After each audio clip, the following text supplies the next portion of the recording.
Guys, এখানে আমি বানিয়েছি হচ্ছে ফুলকপি আর বেগুনের বড়া।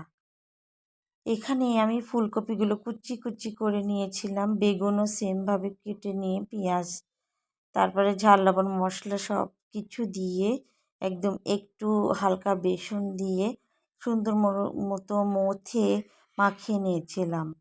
তারপরে এগুলো বড়া আকারে দিচ্ছি। আর এর মধ্যে দিয়েছিলাম আমি ডিম এবং বেকিং পাউডার। তো এই ডিম আর বেকিং পাউডার দেওয়ার জন্য যে কোনো আপনারা একটা দিতে পারেন, ডিম না হলে বেকিং পাউডার দিলে এগুলা ফুলে ভিতরে সফট এবং উপরে অনেক ক্রিস্পি হয়। অনেকই মজা লাগছে খেতে। ফুলকপির যে পাকোড়া বানায় তার সেটা অনেক ভালো খেতে, ভিতরে ফাঁপালো হয়, সফট হয় এবং উপরে ক্রিস্পি হয়। খেতে খুবই অসাধারণ লাগছে। এর আগে এভাবে বানাইনি আমি।